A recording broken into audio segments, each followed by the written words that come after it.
వీర్య కణాలు లేకుండా పోవటం, మానవ జాతికి ఇంకా 10-15 సంవత్సరాల్లో పిల్లలే పుట్టరని WHO వాళ్ళు చెప్పేస్తున్నారు. ఎందుకంటే వీర్య కణాలు 150 మిలియన్స్ ఉండేటివి 1975లో, ఇప్పుడు 25 మిలియన్స్కి వచ్చేసాయి యావరేజ్. అది దురంతం. మీకు వీర్య కణాలు వృద్ధి కావాలంటే పుస్తకంలో సంతానలేమి అని రాసింది, ఆ పట్టిలో ఉన్నది ఎస్పెషలీ సామెల్ రోజులు. సామెల్లో ఉన్న పీచు మీ జననాంగాల్ని శుద్ధం చేస్తుందన్నమాట. అంటే మీ హార్మోన్ బ్యాలెన్స్ని వెనక్కి తీసుకొస్తుంది. తోడు మీకు కావాల్సిన కషాయాలు వేపాకు, రావియాకు, మునగాకు, చింతాకు, తమలపాకు, ఈ 5 కషాయాలు వారం వారం మార్చి తాగండి. అది ఆడవాళ్ళైనా పర్వాలేదు, మగవాళ్ళైనా పర్వాలేదు. సంతానలేమికి 2 కారణాలే, ఒక్కరే కాదు. సో ఆడవాళ్ళనే చూస్తుంటారు సంతానలేమి అంటే. యాక్చువల్లీ ప్రాబ్లం 90% ఇక్కడ ఉంది అని అందరికీ గమనించుకోవాలి. సో వీర్యకణాల వృద్ధి కోసం, అంతేకాదు లింగ స్తంభనం రావట్లేదు, ఎరెక్టైల్ ఫంక్షన్స్ సరిగ్గా లేదు, అర్లీ ఎజాక్యులేషన్స్, ఇలా లైంగిక సంబంధమైన రోగాలన్నీ ఆ సంతానలేమి అని పట్టిలో ఉన్నదాన్ని మీరు చాచు తప్పకుండా పాటిస్తే 6 నెలల నుంచి 2 సంవత్సరాల లోపు బాగైపోతాయి. ఏమి ఇబ్బంది లేదు. Hair loss, nail loss, weight loss, అన్ని లాస్.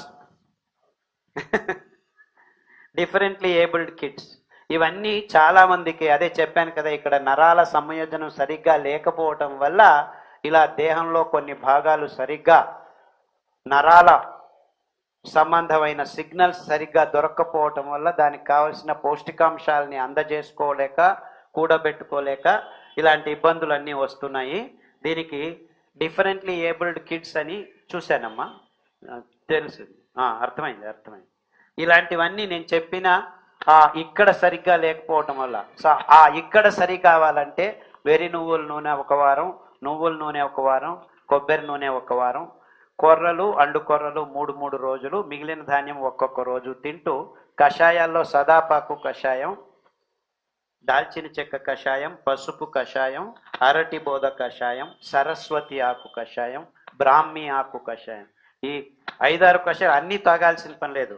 వారానికి ఒకటి మార్చుతూ ఈ 6 7 ఏది దొరికితే దాన్ని చేస్తూ ఉంటే మీరు 6 నెలల నుంచి 2 సంవత్సరాల్లో 80 to 90% బాగవుతూ వస్తాయమ్మా.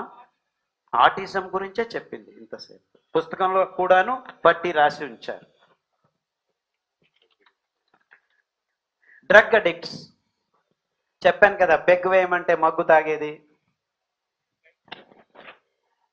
మార్ఫిన్ అడిక్షన్, కోడీన్ అడిక్షన్, ఈ పాన్ పరాగి నోట్లో పెట్టుకోవడం, తంబాకు, సిగరెట్ తాగటం, కాఫీలు టీలు తాగటం, రోజుకు 5 సార్లు 6 సార్లు కాఫీలు టీలు తాగటం, ఇలాంటివన్నీ నరాల దౌర్బల్యాన్ని పెంచే ఈ అడిక్షన్స్ వల్ల.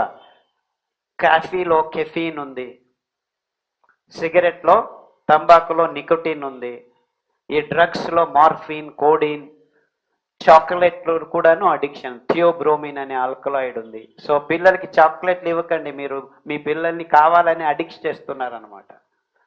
ఈ అడిక్షన్స్ నుంచి దూరం కావాలంటే మీరు రేపే మాయం చేసుకోలేరు, నిదానంగా అంచెలంచెలుగా దూరం కావాలి.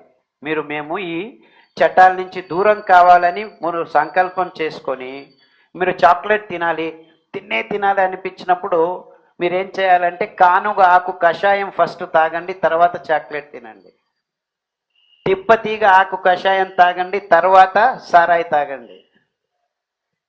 చమురు ఆకు కషాయం తాగండి, తర్వాత కావాలంటే ఒక పెగ్గు వేసుకోండి, లేకపోతే ఆ డ్రగ్ అడిక్ట్స్ అయితే ఆ డ్రగ్ తీసుకోండి. అలా మీరు ఈ అలవాటుకు ముందు ఈ కషాయాలు తాగడం మొదలు పెట్టండి. 6 నెలల్లో మీరు ఆ పదార్థాలని వదిలేసేదానికి వీలవుతుంది. కానుగ ఆకు కషాయం, తిప్పతీగ ఆకు కషాయం, చమురు ఆకు కషాయం, కొర్రలు, అండు కొర్రలు మూల ఆహారం. మీ దుశ్చటాల నుంచి మీరు బయటపడవచ్చు. అది కాఫీ దుశ్చటం కావచ్చు, సారాయి కావచ్చు, తంబాకు ఈ పొగాకు కావచ్చు, సిగరెట్ కావచ్చు, లేకపోతే డ్రగ్ అడిక్షన్స్, ఈ మార్ఫిన్, కోడీన్, ఇలాంటి వేరే పలు రకాలమైన డ్రగ్స్ ఉన్నాయి. నోట్లో పెట్టుకోవడం, పాన్ పరాగులు, ఇవన్నీ ఇలా పుచ్చుకొని నోట్లో, ఇలాంటివి దుశ్చటాల నుంచి ఖచ్చితంగా బయటపడవచ్చు. వందల వేల మంది ఈ కషాయాలు, ఈ ఆహారం తినడం మొదలుపెట్టిన తర్వాత బాగవుతున్నారు, అందులో సందేహం లేదు. సో కానుగ కషాయం, తిప్పతీగ కషాయం, చమురు ఆకు కషాయం, తంగడి ఆకు అని కూడా ఇంకొక ఆకు వస్తుంది, అది కూడా చాలా బాగా పనిచేస్తుంది. చాలా మందికి నా దేహం వేడిది, సిరిధాన్యాలు తింటే ఇంకా వేడవుతుంది అని అనుకుంటుంటారు. వేడి అనేది మీరు సిరిధాన్యాల్ని నానబెట్టకుండా సరిగ్గా వంట చేయడం వల్ల. చాలామంది ఏం చేస్తారు, కుక్కర్లో పెట్టి కూగించేస్తారు, అది ఉడికినట్లే ఉంటుంది, పైన ఆ ప్రెషర్కి ఉడుకుతుంది, కానీ మధ్యలో ఉన్న పొర్రలు పీచు పదార్థం ఉడికిండదు అన్నమాట. అందువల్ల మీకు వేడి అనిపిస్తుంది. సో మీరు సిరిధాన్యాల్ని వంట చేసుకోవాలంటే రాత్రి నానబెట్టి ఉదయం వండుకోవాలి. ఇన్ఫ్యాక్ట్ మట్టి కుండలో 5 నిమిషాలు అలా మామూలుగా బయట వెళ్ళినా ఉడికిపోతాయి నానడం వల్ల. నానకుండా ఉంటే మీరు ఏం చేసి సర్కస్ చేసినా అది ఉడకదు అనమాట. సో ఉడకబెట్టాలంటే మీరు ఫస్ట్ సిరిధాన్యాన్ని నానబెట్టాలి. అంతేకాకుండా ఊరికనే మీకు వేడవుతుందన్నా కానీ సింపుల్గా అరికల్ని ఉడకబెట్టాలంటే నానబెట్టి ఉడకబెట్టుకొని తింటే మీ దేహం చల్లగా అవుతుంది. దానికి తోడు మెంతుల కషాయం, మెంతులు, జీలకర్ర కషాయం, మెంతులు, జీలకర్ర, ఆవాలు, ఒక వారం ఆవాలు, ఒక వారం జీలకర్ర, ఒక వారం మెంతులు. ఇన్ఫ్యాక్ట్ ఈ 3 కాంబినేషన్ వారం వారం తాగితే మీ ఉదర సంబంధ రోగాలు, బ్రెయిన్ అంటే వికారాలుగా ఆలోచిస్తారు, ఏదేదో ఆలోచనలు వస్తుంటాయి, నెగిటివ్ థాట్స్, అదంతా వచ్చేదంతాడు కూడాను ఈ 3 కషాయాలతో పాటు సన్న ఉల్లిపాయల కషాయం, తులసి కషాయం, సరస్వతి ఆకు కషాయం, పుదీనా, ఇంకా మంచి కషాయం అన్నిటికంటే అంటే గోంగూర కషాయం. అద్భుతమైన కషాయం. ఆల్మోస్ట్ అన్ని రోగాలకు రామబాణం. నాకేమి దిక్కు తోచట్లేదంటే వెళ్ళి గోంగూర కషాయం తాగండి, మీ మెదడు పునశ్చేతనం అవుతుంది. అంత అద్భుతమైన కషాయం. సో ఇలా కషాయాల్ని మీరు జాగ్రత్తగా ఆ రోజు ఫ్రెష్గా తయారు చేసుకొని తాగండి. పొడులు చేసుకుంటాము, ఎండబెట్టుకుంటాము, ఇలా సోంబేరితనాలు చేసుకోవద్దండి. Parkinson's, Alzheimer's. పార్కిన్సన్స్ అంటే వణుకే రోగం, వణుకుతూ ఉంటుంది, కొందరు మర్చిపోతూ ఉంటారు. ఆల్జైమర్స్లో పూర్తిగా మర్చిపోతారు. ఇలాంటి నర దౌర్బల్యాలు, నర సంబంధ రోగాలు ఇప్పుడు అమెరికాలో సోకాల్డ్ అడ్వాన్స్డ్ కంట్రీస్లో క్యాన్సరు, డయాబెటీస్ దాని గురించి పట్టించుకోవట్లేదు, ఏదో ఒకటి చేసుకుంటారు. కానీ పార్కిన్సన్స్, ఆల్జైమర్స్కి భయపడుతున్నారు.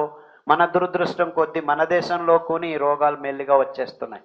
గడిచిన 5 సంవత్సరాల్లో పార్కిన్సన్స్, ఆల్జైమర్స్ మన దేశంలోనే ఎక్కువ అవుతుంది.